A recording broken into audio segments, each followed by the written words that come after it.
The pungent smell of disinfectant in the hospital room was nauseating. I lay in the hospital bed, tubes sticking out of every part of my body, and every breath felt like scraping my throat with a razor blade. The electrocardiogram emitted a monotonous beep, beep, beep, as if counting down the seconds of my life. By the bedside sat a person, dressed in an elegant white knit sweater, her hair impeccably combed, her face still bearing traces of her youthful features. Eloan, my wife, has maintained this composed and distant demeanor for 50 years. She gazed at me quietly, her eyes as calm as a stagnant pool. I moved my dry, cracked lips with difficulty, and with the last of my strength, asked the question that had haunted me my entire life. Eloan, we've been married for 50 years. Have you ever, even for just a second, loved me? I regretted it the moment I asked. Because I saw her eyelashes tremble, her lips slightly part, then close again. She lowered her gaze, avoiding my eyes. Why do I feel that Eloan doesn't love me? Because of one thing. When I was 23, I passed by the study on my way to the bathroom at night and saw a sliver of light through the crack in the door. I pushed the door open, and Eloan was asleep at the desk, with a stack of letters under her arm. The letters were signed by a man's name, her childhood sweetheart, Ryan. I scanned them from top to bottom. Every page was filled with, Eloan, I miss you so much, why didn't you come with me back then, and, I still can't let you go. From then on, I always believed she had someone else in her heart. For 50 years, I had been waiting for an answer. Waiting until the last moment of my life, only to be met with silence. A bitter sweetness rose in my throat, and I closed my eyes with a wry smile. I understand.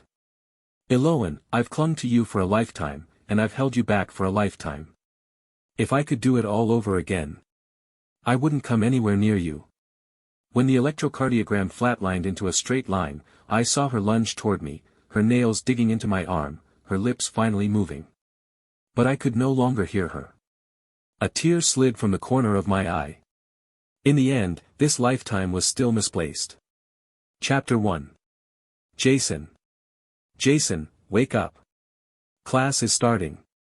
Someone smacked the back of my head hard, and I jolted up from the desk, my forehead hitting the edge of the table, the pain making my vision go dark. Rubbing my eyes, I looked up and saw the familiar blue curtains, the creaky old ceiling fan, and the balding math teacher standing at the podium with a piece of chalk in his hand. I froze. I looked down at my hands, young, clean, with distinct knuckles, no age spots, no needle marks from 4 drips.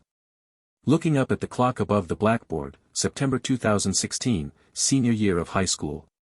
I had been reborn. Back at 18, back to the autumn before I met Eloan. After a massive wave of disorientation, my first reaction was a sigh of relief. Then my eyes stung, so I quickly buried my face in my arms, pretending to still be asleep. In my previous life, I fell for Eloan at first sight. I pursued her relentlessly for 2 years, using family connections to coerce and threaten, until finally, Eloan agreed to marry me. After marriage, I was devoted to her, cherishing her like a treasure, worshipping her like an ancestor. She gave me 2 children and managed the company impeccably, but she never once smiled at me.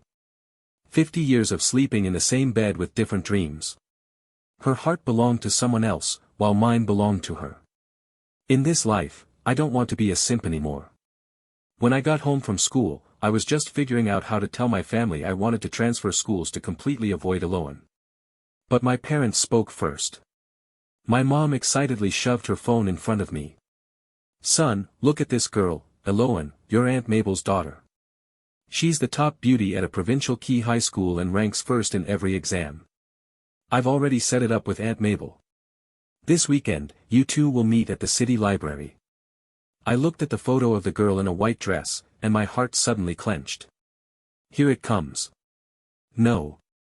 I refused cleanly and decisively. What did you say? My mom raised her eyebrows. I said I'm not going. I'm not interested in her. My mom was silent for 3 seconds, then threw her phone directly onto the sofa. Jason, have you lost your mind? That girl is outstanding in both character and academics, and she's pretty too. She's more than a match for a slacker like you who ranks at the bottom of the grade. She specifically asked to meet you, and if you dare not go, I'll cut off our mother-son relationship. I stood in the living room for a long time before finally letting out a resigned sigh. In this life, Eloan, when her family's crisis hasn't even arrived yet, why is she looking for me? To completely put an end to her hopes, I decided to make myself look exactly like the kind of person she despises most. On the day of the meeting, I dyed my hair yellow, plastered my arms with a bunch of flashy tattoo stickers I bought online, and showed up at the library in ripped jeans and slippers. Before I left, my mom handed me a Cartier ring box, telling me to be more enthusiastic with her. I opened the box, glanced at it, took out the real ring, and tossed it into a drawer. Then I bought a 1 yuan plastic ring from the convenience store downstairs and stuffed it inside. The glass windows of the city library were polished to a spotless shine, and the afternoon sunlight dyed the hair of the girl sitting by the window a golden hue. She was flipping through a book with her head bowed, the clean lines of her profile sharp and distinct, her eyelashes so long they cast a faint shadow. I stood at the door, catching my own ridiculous reflection in the glass, bleached hair, tattooed arms, flip-flops. I looked like a complete clown. Taking a deep breath, I pushed the door open and walked in. Eloan looked up. The moment she saw me, there was no frown, no disdain, instead, the corners of her mouth curled up, and her eyes lit up. She was smiling. In my past life, she never even cracked a smile when I gifted her $1 million sports car. Now, dressed like this, she was smiling. My heart skipped a beat, and I forced myself not to overthink it. She pushed a handbag across the table. Jason, hello. This is a welcome gift I prepared for you. I opened the bag and found a complete set of Dragon Ball manga inside, with a handwritten signature from Akira Toriyama on the cover. My pupils narrowed. I had never told anyone about my love for Dragon Ball. In my previous life, Eloan didn't even know about this hobby until her death. How did she find out? Coincidence? I pushed the bag back. Childish stuff. I don't read it. Eloan wasn't angry at all, and cheerfully extended her hand again. Auntie said you brought me a gift. I handed over the Cartier box. When she opened it and saw the plastic ring inside, she froze for a second, then burst out laughing. Bought for $1, off a street stall, I said flatly. Eloan, however, took the ring out and placed it properly on the ring finger of her left hand, looking up at me with a hint of slyness in her eyes. Are you proposing to me? My breath hitched for a moment. Then my heart clenched in pain. The ring finger. In my past life, the diamond ring I gave her, a pigeon's egg-sized one, she wore on her middle finger for a lifetime. That spot on her ring finger remained bare, as if telling me she never acknowledged me as her husband. Now, she voluntarily placed a plastic ring on that ring finger. I turned my face away, shoved the manga back into her hands, and my voice was so cold it even felt foreign to me. Eloan, I'm not interested in you. Don't come looking for me again. With that, I turned and walked away, moving quickly, afraid she might see my trembling hands. When I reached the door, I stole a glance back. Eloan was still sitting where she was, looking down at the ridiculous plastic ring on her ring finger, a bitter smile tugging at the corner of her lips. I turned around and strode away. From now on, we owe each other nothing, and will never see each other again. Chapter 2. But the very next day, I was proven wrong. On Monday morning, the homeroom teacher brought in 2 transfer students. The girl standing on the podium wore a simple white shirt and blue skirt, her long hair tied up in a high ponytail, as clean and fresh as a breeze. Eloan. The boy beside her wore a well-tailored suit-style school uniform, his hair perfectly styled with gel, and he smiled with a radiant, sunny expression. I know him, Ryan, Eloan's childhood friend who grew up alongside her. He went abroad to study a couple of years ago and won a bunch of international math competition awards. The two of them stood together on the podium, a perfect golden couple, perfectly matched. The homeroom teacher said with a warm smile, "These 2 are top students transferred from a key provincial school. They'll be preparing for the college entrance exam with all of you from now on. Let's welcome them." As the applause rang out, I was lying low in the last row, pretending to sleep. A classmate next to me poked my back with a pen. "Jason, look at that girl, she's stunning, totally your type." I gave his chair a hard kick. "Get lost." The teacher began assigning seats, pointing at 2 empty spots in the third row. "Classmates Eloan and Ryan, you'll sit there. High achievers should sit together to encourage each other." Eloan picked up her bag and walked down the aisle under the gaze of the whole class. Then she passed the third row without stopping at all, went straight to the last row, and stood next to me. She tilted her head and smiled at the classmate beside me. "Hey, could you let me sit inside? By the window." The whole class was stunned. Ryan's face on the podium suddenly turned pale. "Eloan, what are you doing sitting there? The teacher arranged for us to sit together." Eloan didn't even look back. "Sit wherever you want. It has nothing to do with me." Then she squeezed directly into the seat by the window, took out her textbook from her backpack, arranged it neatly, turned her head, and gave me a sweet smile. "Jason, from now on, we're desk mates." I lay on the desk ignoring her, burying my face in my arms. But the tips of my ears turned bright red. At noon, Ryan indeed came looking for me. He stood in front of our desk, looking down at me, his voice lowered. "You're Jason, right? I'm warning you, stay away from Eloan. She's mine." Before I could even say anything, Eloan beside me stood up first. Her brows were furrowed, and her tone was cold enough to freeze over. "Ryan, do you have a screw loose? How many times do I have to tell you? We're just ordinary friends. If you keep talking nonsense, don't blame me for not being polite." Ryan's face flushed bright red. "Eloan, we've known each other for over 10 years, and you're choosing some slacker from the back row over me." Before the words had finished, a sharp slap rang out. Eloan gave him a slap. The entire classroom instantly fell silent. Ryan covered his face, his expression shifting from shock to humiliation, then to anger. "Eloan, are you crazy? You hit me for a loser?" Eloan withdrew her hand, her voice flat. "Jason just has bad grades, he's not a loser. As for you, you call yourself an elite overseas student, but you keep saying, slacker and loser, where's your manners?"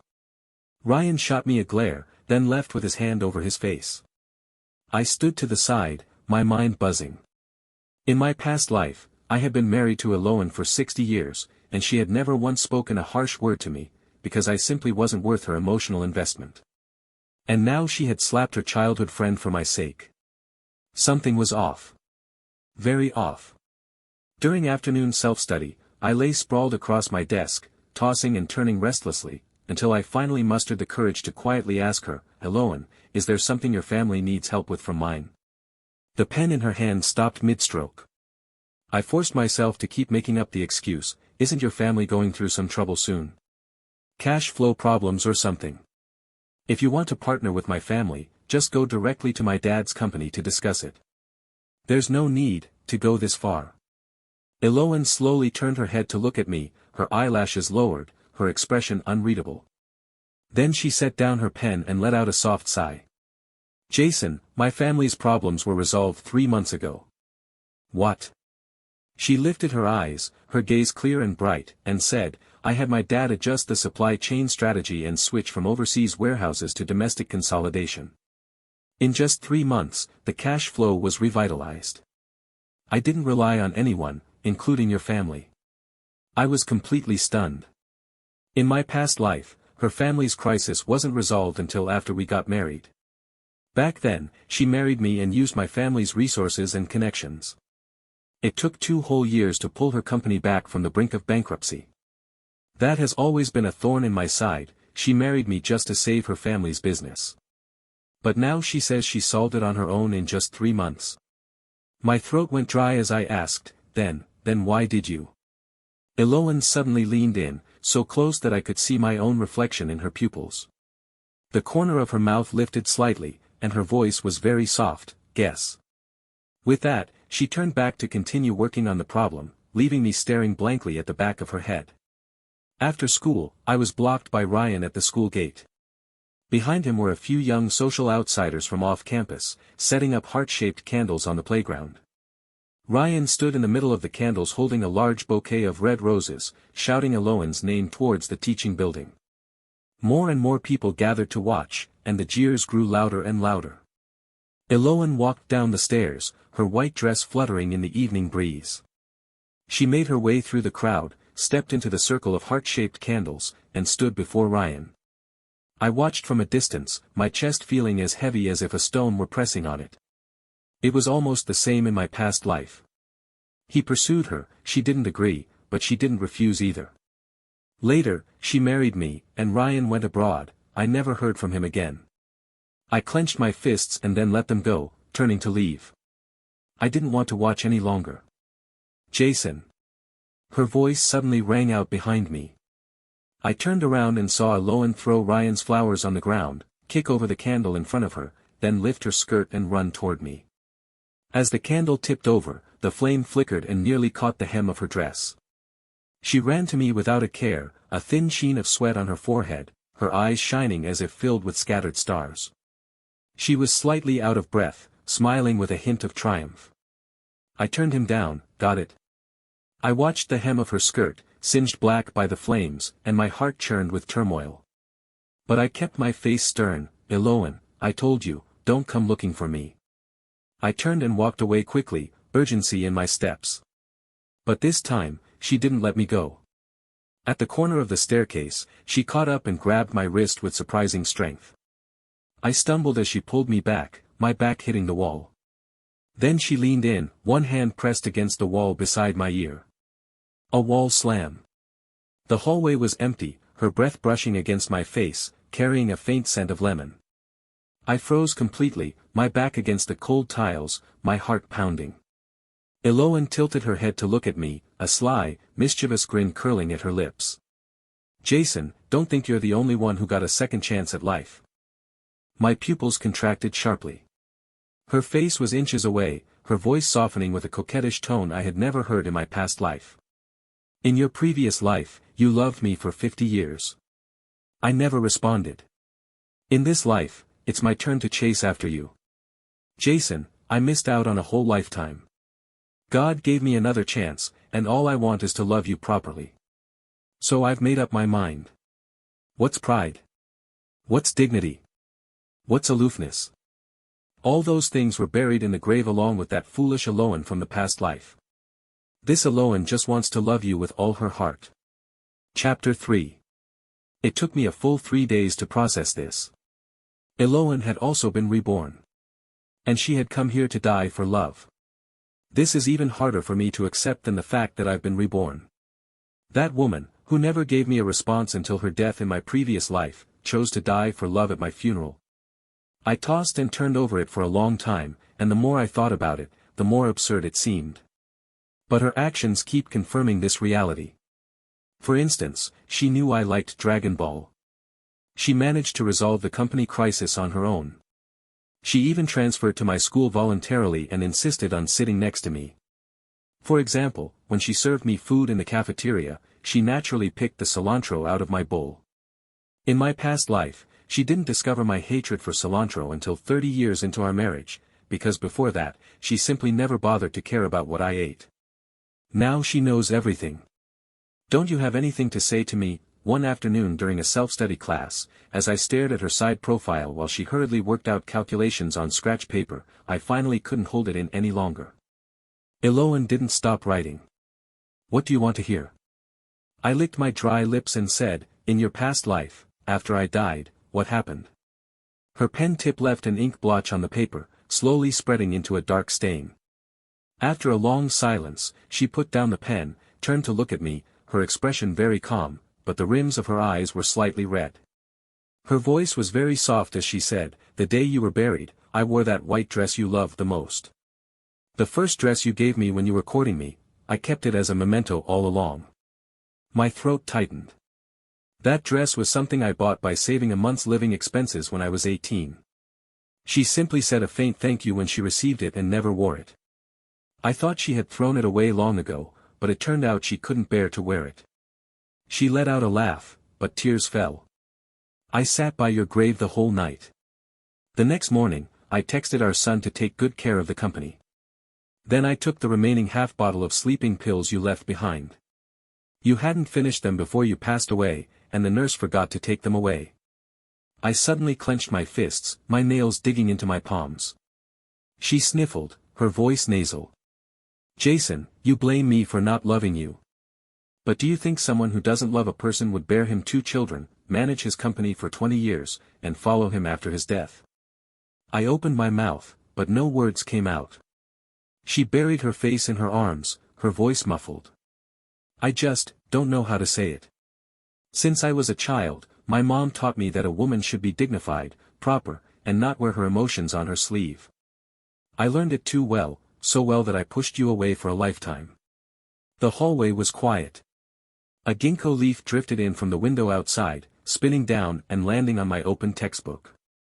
I stared at the leaf for a moment, then reached out and gently rubbed the back of her head, the same clumsy, awkward way I used to pet our old cat in my past life. I said, "Stop crying. People will think I'm bullying you." Eloan peeked out half an eye from behind her arm, red like a rabbit's. "You are bullying me." "How am I bullying you? After being reborn, you don't even talk to me."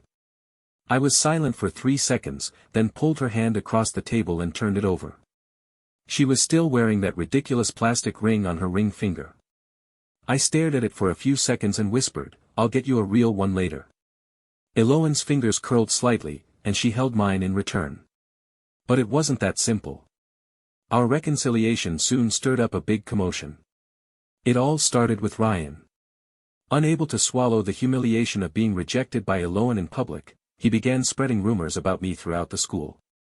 Saying that I used my family's influence to force Eloan to be with me, accusing me of harassing a top student with a teenage romance, and anonymously sending a complaint letter along with a photo of me, cornering Eloan against the wall in the hallway. The photo was indeed ambiguous, taken from a tricky angle, making it look like I was pressing her against the wall against her will. The incident quickly escalated. When the school administration called me in for a talk, their faces were grim, hinting that I, as a poor student, didn't deserve Eloan and suggesting I voluntarily transfer schools. When Eloan found out, she stormed straight into the principal's office. Standing before the principal with her back straight, she said, "I pursued him first. If you're going to punish anyone, punish me. It has nothing to do with him." The principal was stunned. "Eloan, your grades are among the top 10 in the province. You have a bright future ahead of you. Don't let something like this." Eloan cut him off. "My future is something I earned through my own efforts. Who I date doesn't affect that. If the school disciplines Jason over this, I'll drop out. I mean what I say." Outside the door, hearing these words, my mind went blank for a moment, and then my nose started to sting. In my past life, she had done so much for me, yet she never once spoke up for me. Now she stood up, using her own future as a gamble, for me. I pushed open the door and walked in, pulling Eloan behind me. I bowed to the principal. "Teacher, this all started because of me. I'm willing to write a self-criticism, make a public apology, and accept any punishment. But Eloan is innocent, don't drag her into this." Eloan tugged at my sleeve from behind. "Jason, you." I turned back and gave her a smile. "In this life, let me be the one to protect you." In the end, the school gave each of us a disciplinary warning and ordered us to write a 3,000-word self-criticism to be read aloud at next week's flag-raising ceremony. The warning would not be recorded in our files, which was considered leniency. As we walked out of the office, Eloan held onto my sleeve without saying a word, her eyes red. "What's wrong?" I asked. Her voice was very soft. "Just now, when you said you'd protect me instead, my heart started beating really fast." I looked at her lowered eyelashes and slightly reddened ears, and suddenly felt a place in my chest that had been blocked for 50 years slowly loosening. I reached out and pulled her into my arms, resting my chin on the top of her head, catching a faint scent of shampoo. "From now on, I'll be the one to do it," I said. She let out a muffled "ah-hum" in my arms. Chapter 4. Monday morning flag-raising ceremony. Over 3,000 people stood on the playground. Eloan and I stood side by side, waiting to go up on stage. I clutched the 3,000-word self-criticism in my hand, my palms drenched in sweat. It wasn't that I was afraid of reading it out loud in public, but because Eloan had said she hadn't written a single word. "What are you going to do later?" I asked her in a low voice. Eloan winked at me. "Just watch." My heart immediately leaped into my throat. The principal's words from last week were still ringing in my ears. if she pulled any stunts today, there was a real chance she'd get expelled. The awards ceremony ended, and the principal stood center stage with the microphone. Next, let's invite Jason and Eloan from the senior class to come up and make their self-criticisms. We walked onto the stage one after another. The sun was blazing, making it hard to keep our eyes open. I took the microphone, took a deep breath, and began to speak. Dear teachers and fellow students, I deeply reflect on my wrongful behavior. The 3,000-word speech lasted 5 minutes, and the murmurs from the audience never ceased. When I finished and handed the microphone to Eloan, I secretly squeezed her fingers. She squeezed back and smiled. Eloan took the microphone without holding any notes. Standing before 3,000 people, her white shirt billowed gently in the wind, and her ponytail was slightly disheveled. She turned to look at me, a gaze so deep and long, as if she wanted to imprint my entire being into her memory. Then she spoke, "Today, I'm not here to read a self-criticism." The audience instantly fell silent. The expressions of the principal and homeroom teacher on stage shifted, but it was already too late to grab the microphone. My name is Eloan. I have a few words I want to say to Jason, in front of everyone. She turned to face me, the hand holding the microphone trembling slightly, but her voice was steady. Jason, I don't know when I fell in love with you. I didn't realize it before. But by the time I did, it was already too late. The crowd below began to stir. The principal took a step forward, and I instinctively moved to shield Eloan. She ignored everyone and continued, "When I finally figured it out, I realized how much I love you.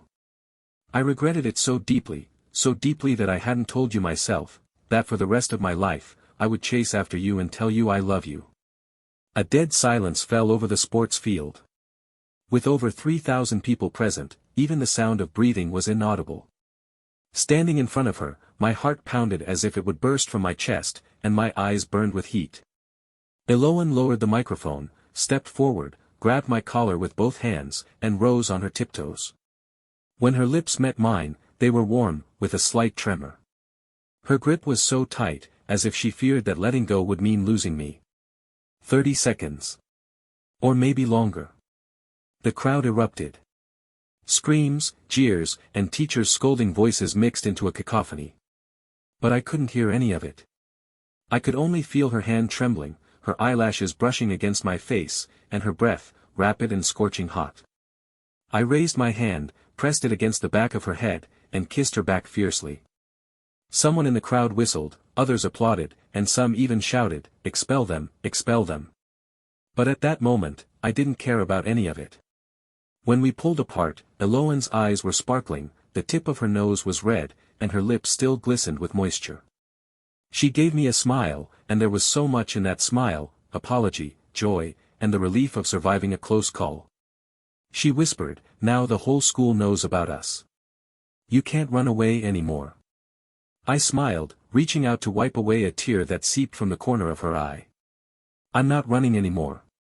In my past life, I chased you for so long and never caught you. In this life, you've come right to me, only a fool would run." When the principal stormed up in a rage to snatch the microphone, I took Eloan's hand and walked off the stage with dignity. The punishment came down quickly. Eloan was suspended from class and sent home for a week of reflection, while I, for having a less serious offense, only had to write a new self-criticism. But I didn't expect this to be just the beginning. That same night, Ryan posted a lengthy article on social media, titled, "Exposing Elite School Bullying, How a Poor Student Used Family Background to Coerce a Top Student." The article exaggeratedly described how Jason coerced Eloan into a relationship, attached the wall-leaning photo, and even faked screenshots of chat records between me and Eloan. Overnight, the incident went viral on the local trending list. The comments section was full of people cursing me. Some said I bullied girls just because my family had a bit of money, others said I ruined Eloan's future, and some even dug up information about my family's company, calling to boycott the child of such a disgusting capitalist. My parents were so angry they smashed a phone. But their anger wasn't directed at me for being cursed out, it was because that brat Ryan had played dirty tricks. My dad rubbed his temples and said, "Let me handle this. Don't rush." But Eloan was more anxious than I was. The next day, I went to her place to find her with swollen eyes from crying. The first thing she did upon seeing me was rush over and hug me, her arms squeezing my ribs so tight it hurt. She spoke with her face buried against my shoulder. "Jason, maybe we should take a break for a while.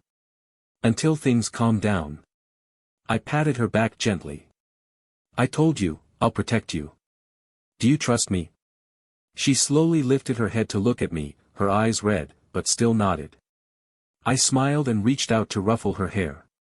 "Then just stay home. At most 3 days, and I'll handle it." That same night, I found Ryan. He asked to meet me at the small park behind the school, probably expecting me to beg him on my knees to let me off. But when he showed up, I had my dad's corporate legal counsel standing beside me. "Ryan, the article you posted contains 3 forged pieces of evidence, for instances of malicious slander, and 5 violations of portrait rights." The lawyer presented a legal notice in front of him. "We've already obtained evidence through notarization. So, either you take it down and apologize yourself, or wait for a court summons." Ryan's face turned pale instantly. "Also," I added, "about that girl you got pregnant during your year studying abroad, she's already back in China. If you want to keep studying in this city and behave yourself, you'd better watch your step." I heard this from Eloan.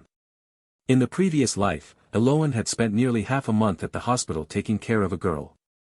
I always thought she was looking after Ryan, but in reality, she was helping the girl Ryan had abandoned, a foreigner with nowhere else to turn. Ryan's lips trembled a few times. Finally, he gritted his teeth, pulled out his phone, deleted the post in front of me, and issued an apology statement, admitting that the content was untrue and based on my own subjective assumptions. The next morning, when Eloan called me, her voice was still hoarse. "The post is gone." "How did you do it?"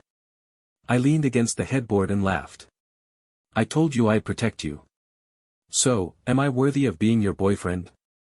There was silence on the phone for 3 seconds, then came her nasally laugh. "In the last life, you chased me for so long. This time, I'll chase you. Just wait." A week later, Eloan returned to school. Everyone was sneaking glances at us, but this time no one insulted us. Some classmates even cast looks of blessing. Ryan's reputation plummeted because of that apology statement. Coupled with the fact that a girl exposed his shady past abroad under her real name, he was eventually advised to withdraw from the school. On the day he left, he passed by our classroom carrying his backpack. His face pale and defeated, he glanced at Eloan. Eloan was buried in her homework, not even lifting her head. I turned to look, and as I averted my gaze, I noticed Eloan was watching me, a smirk tugging at her lips. "What are you looking at?" I asked. She rested her chin in her hand, her eyes curving into a smile. "You look pretty cute when you're jealous." The tips of my ears burned as I grabbed a textbook to hide my face. During the last month before the college entrance exam, the two of us studied together at the library every night until closing time. She taught me math, and I taught her Chinese. In my previous life, I had worked as a marketing strategist for 20 years, so my knack for writing hadn't faded. After the exam. On the day we checked our scores, Eloan and I were together. Her score ranked 3rd in the province, and I scored 20 points lower than her, but I still firmly made the cutoff for a top-tier university. The day the acceptance letter arrived, my mom cooked a big feast and invited Eloan over for dinner. She sat next to me, secretly holding my hand under the table, and didn't let go even when my dad saw it. After dinner, I walked her home. When we reached the entrance of her neighborhood, she suddenly stopped. "Jason." She fished something out of her pocket and pressed it into my palm. I opened my hand to see, it was that plastic ring, faded and worn white at the edges. She had kept it all along. "What about the new one?" She tilted her head to look at me, the streetlight making the smile in her eyes sparkle. I smiled and pulled a small box out of my pants pocket. I opened it to reveal a plain silver band, nothing expensive, but engraved on the inside were the initials of both our names. I took out the ring, gently lifted her left hand, and slowly slid it onto her ring finger. It fit perfectly. Eloan looked down at the ring, her nose reddening again. She sniffled, lifted her head, and said in a fierce tone, "If you run off again this time, I won't let you off easy." I laughed and pulled her into my arms, resting my chin on the top of her head. I won't run. Jason, in my past life you gave me a lifetime of love, and I failed to hold on to it. This time, I will put my life in your hands. The evening breeze carried the scent of gardenias in early summer as it blew past. The person in my arms buried her face against my chest and let out a soft, muffled laugh. Then she wrapped her arms around my waist, holding firmly, tightly, as if she would never let go again.